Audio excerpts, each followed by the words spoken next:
Olá pessoal, hoje eu trago para vocês a resenha do último dia de um condenado do Victor Hugo, esse livro publicado em 1828. Eu sou Fabrício Albuquerque, você está no canal Resenheiro.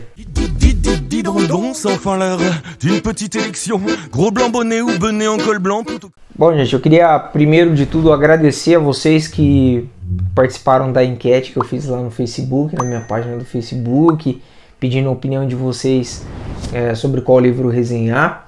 Muito obrigado mesmo. É que às vezes a gente lê alguns livros e a gente fica na dúvida de qual resenhar, né? Alguns são bons, alguns nem tanto, alguns mexem com a gente, outros nem tanto. Nessa semana eu li esse livro e sobre o livro mesmo, há muito. Eu acho até muito pouco a dizer. O enredo ele é muito simples. Ele vai contar a história de um homem que, condenado à morte, está vivendo os seus últimos instantes. O Victor Hugo ele não dá o nome desse condenado, ele sequer conta qual foi o crime dele, só se sabe que foi um crime de morte, de derramamento de sangue, por isso ele foi condenado à morte. E havia naquele momento uma banalização da pena de morte. A pena de morte ela servia mais como um evento social e até de comércio do que qualquer outra coisa. Já no prefácio ele fala que a pena de morte está desvirtualizada. Para servir de exemplo aos demais. Aí ele até fala no prefácio, como servir de exemplo se muitas vezes o condenado à morte ele é morto às escondidas, em lugares inóspitos, em lugares onde não tem ninguém para assistir. Que exemplo que é esse? Então não é isso, então é uma outra coisa. Muitas vezes os crimes banais também tinham como consequência a pena de morte. Victor Hugo foi tão engajado em causas sociais, ele vai defender nesse livro exatamente essa bandeira de abolir a pena capital. Ele defende a ideia de que o direito ele substitui a vingança. O direito ele vem para pôr fim à vingança. A vingança não cabe ao homem, a vingança privada. O que cabe é o direito. A questão da civilização. A evolução da civilização ela pressupõe para ele que a pena de morte deve ser abolida. Bom, tem alguns, apesar do livro ser curto e ter principalmente poucos pontos a se ressaltar da história, tem alguns pontos que eu acho interessante. O livro é narrado em primeira pessoa desse condenado à morte e ele vai falando aos poucos, ele dá algumas pistas daquilo que ele fez, de como era a família dele. Ele era casado, tinha uma mãe e uma filha. Essa filha ela ganha importância na história porque o tempo inteiro, se há alguma ponta, e porque ele fala mesmo durante o livro que ele não se arrependeu do crime que ele cometeu, apesar de ele não falar qual foi esse crime, nem o motivo dele, ele fala que não se arrepende. Então ele é lógico, né, que o Victor Hugo ele fez isso de propósito. Ele coloca um condenado à morte que não está arrependido. Isso é proposital, isso não é aleatório, né? E aí ele fala assim, apesar disso, que aquele crime cometido por ele só causa nele um sentimento de arrependimento por causa da filha dele, porque ele vai deixar a filha dele órfã, né, à mercê da sociedade. Ele até chega a falar que ele acha que a mãe dele, quando receber a notícia de que ele está condenado à morte, de que a mãe dele não vai sobreviver, ele fala que a mulher dele provavelmente vai ficar louca porque ela tem cabeça fraca, e aí ele se apega então à situação da Maria, que é a filha dele. Ele fala, tadinha da minha filha, como é que ela vai ficar? Só que aí a história avança e chega um momento em que, à beira da execução, a filha vai ter com ele e a filha não o reconhece. Ali tem um momento ali que é bastante sensível, e que ele diz, olha, afasta ela, leva ela lá e tal, e aí ele abandona de vez todas as esperanças de sobreviver, né, de obter o perdão do rei. Outro momento legal da história que me chamou bastante atenção foi o momento, porque no começo da história fala que o advogado dele tentava reverter a pena de morte para a pena de trabalhos forçados, que era muito comum na França daquela época, que ele iria para as galés para cumprir a pena de trabalhos forçados. E ele fala, não, 1000 vezes a morte, para morrer do que fazer isso. Só que aí conforme vai chegando perto da execução, ele fala, eu pensando bem, eu acho que trabalhar forçado não é nem tão ruim assim, né? E aí ele conta a alegria, tem um momento de uma, como se fosse uma festa, vamos dizer assim, um momento em que eles deixam a penitenciária para ir para os trabalhos forçados. Um outro momento que vale a pena destacar da história que me tocou é o momento em que o padre vai falar com ele. E o padre, ele, ao invés o padre faz, na verdade, um discurso que num primeiro momento chama a atenção dele, sensibiliza ele, mas aí daqui a pouco ele começa a perceber que aquele discurso do padre é um discurso vazio, que é um discurso ensaiado e tal, quando ele desejava, na verdade, ser consolado, ele desejava ter ali um trato de uma palavra de esperança, uma palavra. E isso me levou a pensar exatamente nisso, na validade que tem as palavras de consolo em alguns momentos da vida da gente. E que as pessoas, elas normalmente ensaiam discursos que não traduzem aquilo que a pessoa está precisando. Sabe aquela questão da empatia, de se colocar no lugar do outro? Discursos vazios normalmente produzem mais malefícios do que benefícios à alma de quem os escuta. Nossa, bonito, ficou bonito isso, hein? E esse momento me chamou bastante atenção na história. E por fim, um momento em que ele tá lá na cela dele, esperando lá, né, o momento da execução. E nesse momento, a cela tá escura, tudo mais, né? Enfim, imagina a cela naquela época. E ali escuro, e aí ele pega uma lanterna, né, que na verdade devia ser um candeeiro ou um negócio com vela, e ele ilumina ali, e aí ele passa pelas paredes e ele percebe ali, que nem a gente vê nos filmes, né, que o pessoal vai e escreve, fulano de tal esteve aqui, ciclano esteve aqui, e aí eles colocam lá o risquinho, né, quem é condenado a um período lá para contar os dias. Mas ele começa a ver, então, nome de criminosos famosos da história francesa que tinham passado por ali, que ficaram ali na mesma cela que ele. Fala de um... Eu não vou falar os nomes porque é tudo em francês, e meu francês é uma negação, mas eles falam lá de alguns condenados famosos, de um serial killer de crianças que matava as crianças a facada, de um outro que matou o irmão dele, esquartejou o irmão e saiu espalhando partes do corpo por Paris, de um outro que matou o pai, de um outro que... esse é uma história até fascinante, assim, digna de um livro também, né?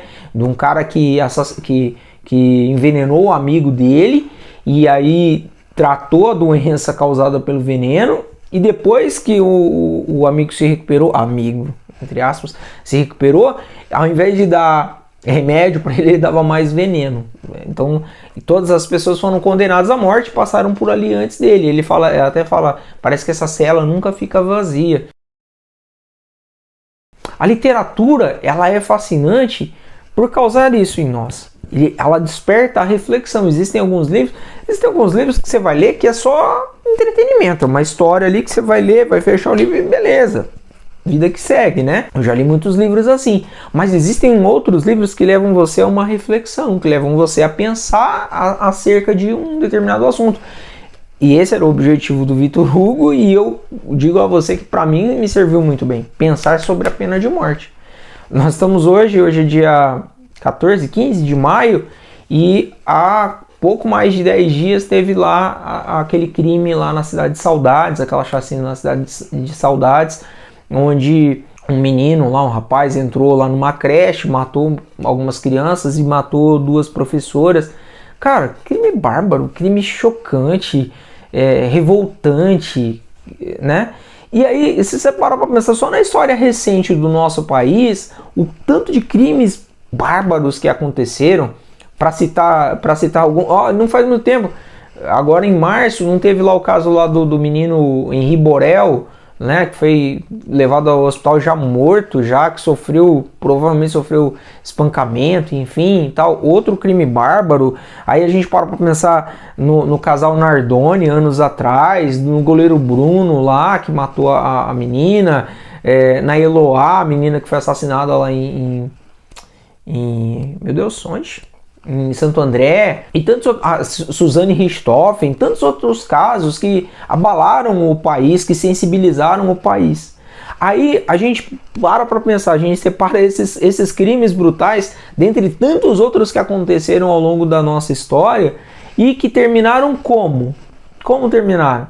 As pessoas foram condenadas à prisão, beleza. E onde elas estão? A maioria delas, ó, Bruno, os irmãos Cravinho, Suzane Richthofen,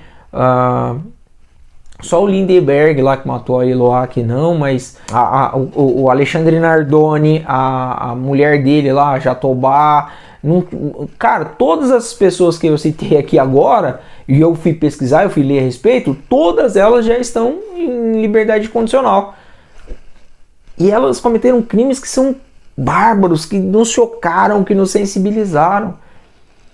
Então é impossível você, pelo menos, não ponderar a questão da pena de morte.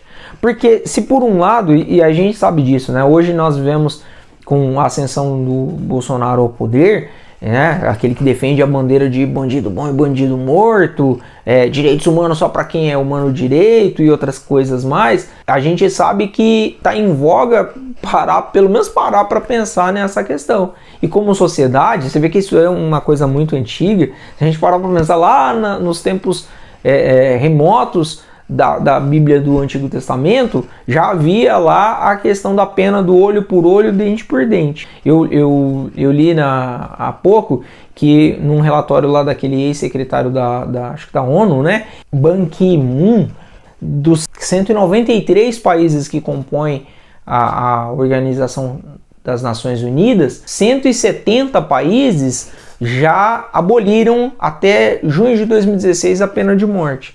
Existem ainda outros como a China e alguns estados americanos, e dentre outros, que ainda executam a pena capital. Mas por causa do avanço da civilização. Mas a gente trazendo aqui para a nossa história, trazendo para o nosso país, em que se espera, né, em que pelo menos a Constituição ela defende a questão da ressocialização do preso, a gente vê que a gente vem falhando. Há um aumento considerável da violência, um avanço da violência no nosso país. A cada dia que passa, as ruas ficam mais violentas, enfim, os crimes bárbaros eles se acumulam e o nosso sistema penal ele promove o que? Ele promove, vai lá, executa lá e coloca. O cara foi a maioria desses casos que eu citei há pouco, a maioria deles foi de 30, 40 anos e tal. Só o rapaz lá, o tal do Lindeberg, que a pena foi muito maior, mas o goleiro Bruno mesmo foi 22 anos, já tá na rua, tá jogando bola aí, né? Mas a questão toda é a seguinte: espera-se a ressocialização dos presos. Isso acontece? Na sua grande maioria, em 99% dos casos, estou exagerando o número aqui, isso não acontece. Primeiro porque é o seguinte: o sistema prisional brasileiro é falido. A gente vê um monte de documentários, reportagens que traduzem que o sistema prisional está falido. Não existe a figura do Estado dentro das cadeias brasileiras. O que existe é um acúmulo lá. Lembro do caso lá de 2017, da rebelião que teve lá no presídio em Manaus. Tinha quase 1.500 presos num lugar que cabia 400. Então, como que o cara vai se ressocializar? Ele não vai. O cara vai entrar lá ladrão de galinha e ele vai sair de lá assassino cruel. Entendeu? Essa que é a verdade. Eu não estou defendendo aqui o luxo para os presos, não é nada disso. Eu estou pensando na possibilidade de como esses caras vão entrar lá tendo cometido alguns delitos, leves ou não, enfim, e vão sair de lá ressocializados. Não vão. Mas, cara, parar para pensar nos casos mais bárbaros, nos casos mais chocantes, um cara que mata criança, sabe? Um cara que mata mãe, pai, e mata cruelmente. E o caso mesmo lá de Saudades fala que o menino planejava isso há mais de um ano. Ô louco, velho. Não dá pra...